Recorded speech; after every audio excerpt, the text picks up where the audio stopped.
Good evening. This is Shri here again. We are 1 week removed from an amazing run by the UConn Huskies, capturing their fifth national championship over the last 24 years. Over the past week or so, I've been listening to a lot of podcasts, a lot of satellite radio, and also reading a lot of articles where there are pros and cons of naming UConn as a blue blood.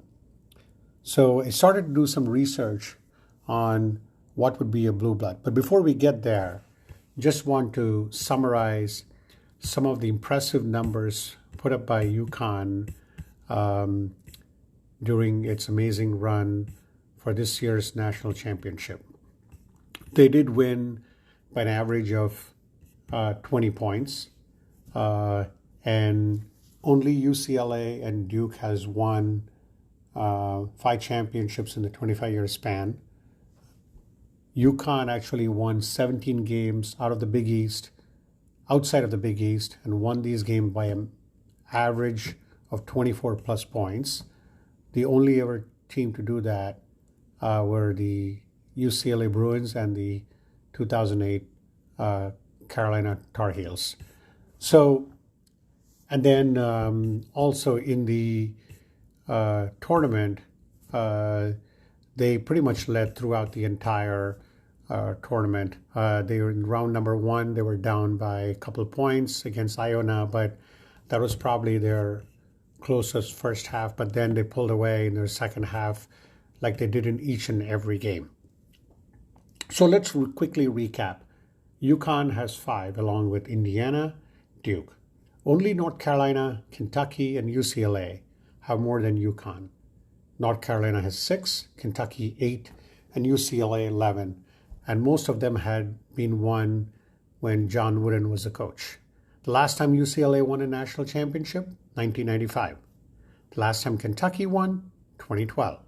North Carolina, probably more recent, 2017. Duke was 2015. Indiana was 1987, and Kansas was last year. And Kansas actually won in 2008 as well. So you could make a case that North Carolina, which won in 2009 and 2017, and Kansas that won in 2008 and 2022, are closest to UConn in terms of winning multiple championships within a short span of time. So let's go back to the original definition of what a blue blood was.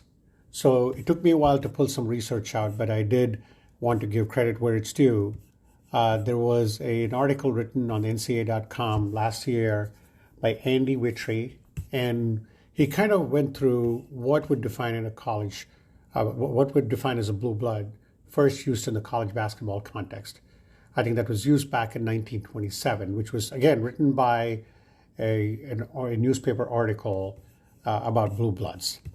It didn't come really to the mainstream because it was very fuzzy. The oldest reference that Andy was able to find that was very specific to college basketball was back in 1946.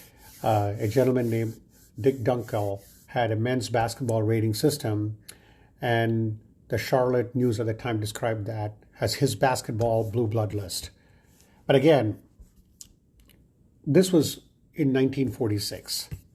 Now let's go to back a little forward with all the teams that are currently named as blue bloods.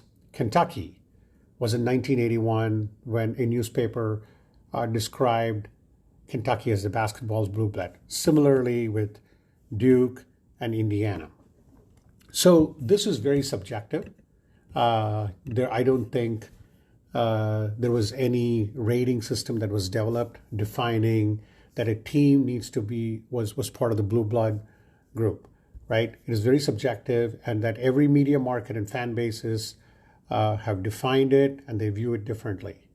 So when you go back and look at what UConn did this year and what UConn has done over the last 25 years, granted, they've been up and down. Just like every other program, they have not been consistent during the past 25 years. In fact, they did not make the tournament many times. So there is a case made by some of the media outlets from the original Blue Bloods that clearly say the haves and have-nots. Oh, we are the Blue Bloods and you are not. I don't think they or anybody in the right mindset should define what a blue blood is or what a blue blood is not. Maybe we should be calling it the new blood, because UConn has been really dominant in the last 25 years. One more thing to note, it also talks about the continuity of how dominant the program has been over the years, and also winning national championships under multiple coaches. One of the things, whether it's Kansas or whether it's North Carolina or Duke, that's something to be said about it. And similarly with UConn, you have 5 championships spread across 25 years, won by 3 different coaches. Jim Calhoun started the original domination, and Jim's UConn teams were one of the most premier teams in the Big East Conference. Jim won 3 championships starting in 1999. When Kevin Ollie took over from Jim Calhoun, he inherited most of the players that Calhoun had and went on an amazing run and won a championship for UConn, the 4th championship for UConn. The UConn win under Kevin Ollie was actually not in the Big East, but it was more under the AAC, which now, which from where UConn now went back to a completely Big East school, which is completely Big East basketball school. So right now, if you look at it, to me, the domination that UConn has had in the past 25 years, the domination that they've had this year, and the fact that they are one of the top echelon teams in the Big East, they should be qualified as a blue blood. Because right now they do belong among the top programs in the country. Another thing to note, UConn is 5-0 in the championship games. They made 6 Final Fours. The only loss was to Michigan State, but they've won all 5 championships. So there you go.